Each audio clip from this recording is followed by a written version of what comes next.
যেকোনো উৎসবে বা ফেস্টিভ্যালে বা ঈদে আমরা বিভিন্ন ধরনের খাবার খেয়ে থাকি। আ এখানে ডায়াবেটিক রোগীদের করণীয় কি? যা আমরা সবসময় ফেস করে থাকি ঈদ পরবর্তীতে। ডায়াবেটিসটা অনিয়ন্ত্রিত হয়ে যায়, রক্তচাপ বেড়ে যায়, রক্তের চর্বির পরিমাণও বেড়ে যায়। সুতরাং এগুলো এড়ানো সম্ভব কিভাবে? যদি কিছু স্টেপস ফলো করেন তাহলে এটা খুবই সহজে আপনি এড়িয়ে যেতে পারবেন। যেমন পরিমিত খাবার। আপনাকে অবশ্যই পরিমিত খেতে হবে যাতে করে আপনার স্বাস্থ্যকর পরিবেশের সৃষ্টি না হয়, ডায়াবেটিসটা অনিয়ন্ত্রিত যাতে না হয়ে থাকে। তাছাড়া এটা আপনি কিভাবে বুঝবেন যে আপনার ডায়াবেটিসটা অনিয়ন্ত্রিত হয়ে যাচ্ছে? আপনি গ্লুকোজের মাত্রাটা পরিমাপ করবেন। গ্লুকোমিটার দিয়ে আপনি সুগারটা বাসায় চেক করে দেখবেন আপনার মাত্রা ঠিক আছে কিনা। আপনি যদি নিয়মিত চেক করেন এবং ঈদের আগে এবং পরেও যদি চেক করেন তাহলে আপনার সুগারটা বেড়ে যাচ্ছে বা কমে যাচ্ছে সেটা আপনি বুঝতে পারবেন এবং সেই অনুযায়ী ওষুধের মাত্রাটা আপনি ঠিক করে নিতে পারবেন অথবা ডাক্তারের পরামর্শ নিতে পারবেন।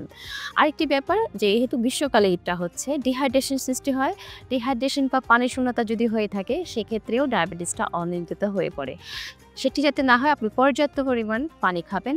তবে এক্ষেত্রে ফলের রস অবশ্যই এড়িয়ে যাবেন। ফলের রসে প্রচুর পরিমাণে সুগার থাকে সেটা আপনাকে এড়িয়ে যেতে হবে। আর তাছাড়া এটা এখন মধুমাস চলছে। এখানে এখন প্রচুর পরিমাণ আম, কাঁঠাল বাজারে এসেছে। আমরা অনেকে খেয়েও থাকেন। তবে এক্ষেত্রেও আপনাকে পরিমিত খেতে হবে।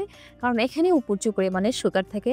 আপনি যেটিই খাবেন একটু যদি পরিমিত খান তাহলে কিন্তু আপনার সুগারের মাত্রাটা অতটা বাড়বে না।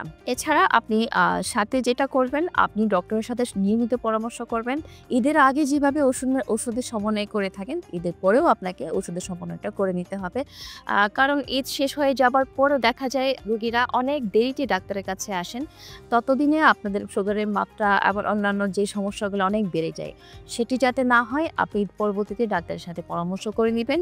সুগারের মাত্রা বা ডায়াবেটিসের মাত্রা যদি বেশি থাকে সেটা ঠিক করে নিবেন। আবারও সবাইকে ঈদের শুভেচ্ছা। ঈদ মোবারক।